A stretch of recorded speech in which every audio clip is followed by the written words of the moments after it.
Wala nang maraming paligoy-ligoy pa, diretso sa punto na. Maiksi lang ang komentaryo, pero diretso sa punto. Maraming kuro-kuro, may tiwali, may totoo. Dito, sa puntong diretso tayo. Punto, diretso. Oh, siya nga pala, hindi ko nabanggit yung doon isa pa sa nagpakita ng tapang mo nang pinatawag si Duterte, di ba? Si former President Rodrigo Duterte. Opo. Ano nga doon, nag-aastang matapang sa hearing. Sa Diba? iyo, Sa parang bahay inaan namin, pa, sa sinisinda Senado. ka. Pero hindi ka nagpasindak eh. Ano ba yung instance Hindi na pwede. May sinasabi siyang, kasi inamin niya eh, at tinuro pa niya yung mga dating implementers niya. Inamin niya na pinapatay niya talaga yung mga tao, yung mga tinukoy niyang mga drug users at pushers. Pinapatay daw talaga niya sa kanyang war on drugs. Tapos tinuro niya yung mga implementors. And nung pinoint out ko yon, nagba-backtrack na siya.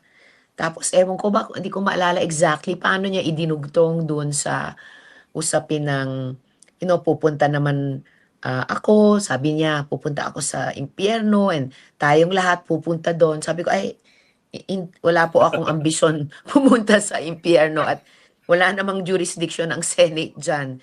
Dito lamang sa Senado. At mura siya ng mura, Attorney Enzo. Kaya sabi ko sa chair noon, si Senator Coco, sabi ko, Chair, pakipatigilin nga yung resource person pagmumura kasi tayo dito sa Senate, pag may resource person, tinuturing nating panauhin sa ating bahay kaya nagiging magalang tayo sa kanila.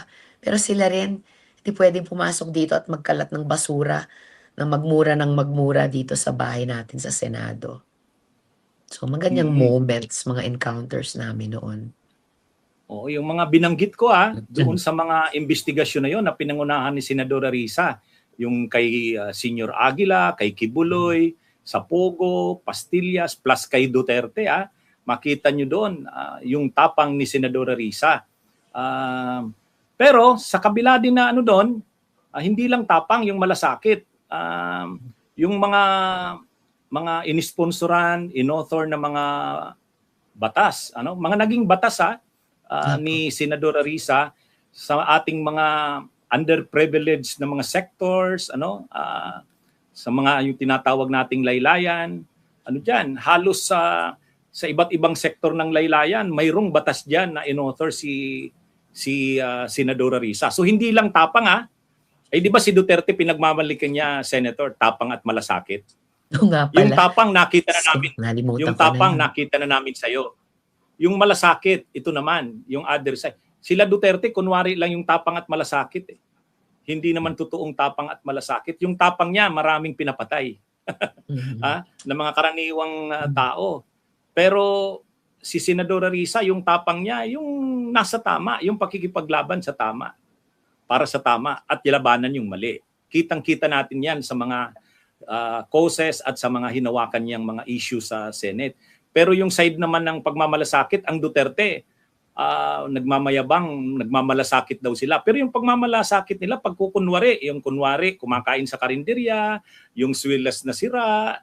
Pero si Senadora Risa, hindi ganon, hindi yung pagkain sa karinderya, kundi yung pag-sponsor, pag-author ng mga batas na para sa mga nasa laylayan. Ano bang maipagmamalaki mong batas para sa laylayan? Yung pangunahing batas na naisulong mo, Senadora Risa. Well, isa doon at sa lahat naman yan, Sir Enzo, ang pangunahing talagang nagsulong ay yung mismong nakatayang sektor.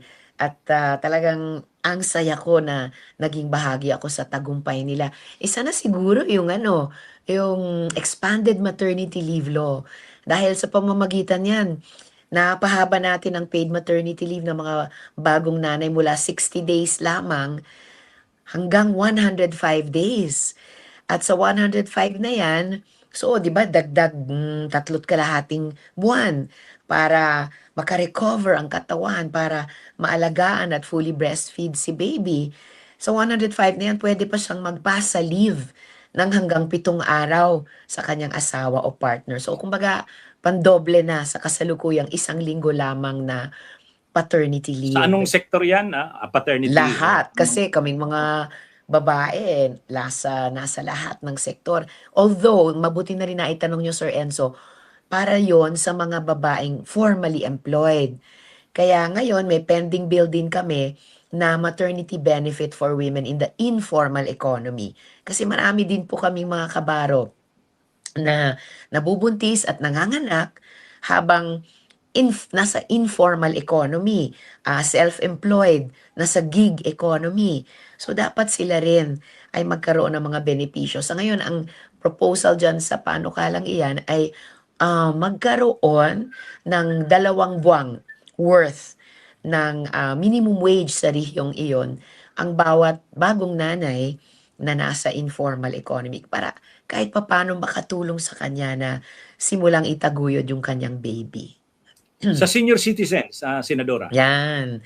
Opo. Nako, nakakatuwa, Sir Enzo, kamakailan lamang na ipasa sa Senado yung on third and final reading, yung Philippine Geriatric Center Bill.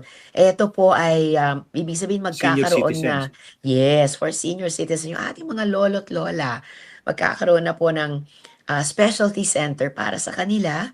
May national center and mga regional specialty centers. Kasunod niyan, may pending din po kaming HOSIP bill, Health Outreach for Seniors and Indigents Program. Sa pamamagitan naman yan, ang mga LGU natin ay makakapag-deliver diretso na sa bahay ng mga nakatatanda at mga may kapansanan nung mga wheelchair, hearing aids, iba pang assistive devices na hindi na kailangang puntahan pa at kunin ng mga indigents at seniors sa mga LGU o sa mga barangay health stations natin. So, tuloy-tuloy po yan, Sir Enzo, na pagsulong ng mga batas kasama ng at para sa mga sektor tulad ng yan, kababaihan, nakatatanda, persons with disabilities, lahat po ng mga mahihirap sa iba't ibang sektor. Pero syempre ang talagang ang main na mo pagdating sa mga laylayan, nasa laylayan, yung Universal Healthcare Law, di ba? Yan, opo. Senator Risa? Opo. At talagang yan ang pangarap nating moderno na sistemang pangkalusugan dito sa atin. Minodel pa nga natin sa template ng World Health Organization kaya may 6 na haligi na isa doon yung Service Delivery Network. Ito po yung lahat ng health facilities mula sa barangay health station o rural health unit paakyat sa tertiary hospitals natin. Yung isa pang haligi ay yung health human resources. So yung ating po mga doktor, nurse, komadrona, barangay health workers.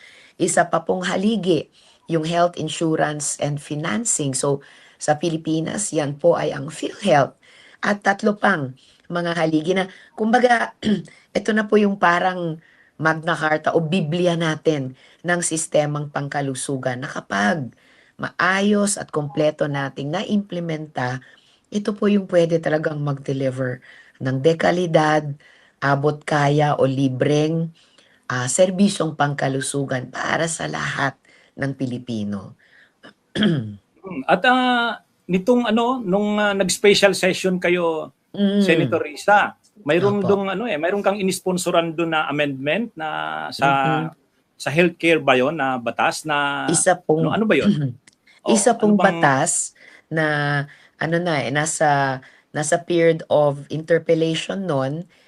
Pinasara ko nung umaga kasi wala nang, or rather it was in the period of amendments, pinasara ko nung umaga dahil wala na pong nag-submit ng individual amendments. Pero pinabuksan ko po muli sa hapon dahil nga mayroong naghabol na gustong mag-propose pa ng amendments on the floor.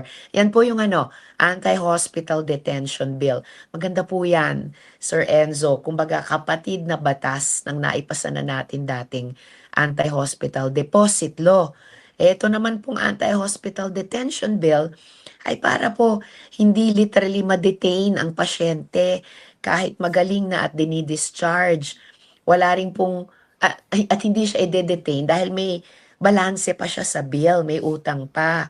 Hindi rin po puwedeng i-detain yung kanyang watcher o kamag-anak sa isang parang palit-ulo scheme. Hindi rin puwedeng i-detain ang bagong panganak na baby kung may utang pa yung kanyang mga magulang. Sa kasamaang palad kung namatay pa yung pasyente, hindi po dapat dine-detain yung kanyang mga labi. Kasi paano naman, 'di ba, ililibing siya ng maayos nung pamilya niyang ano na nga, namatayan na nga at malungkot na malungkot nga. So, maganda po itong anti-hospital detention bill.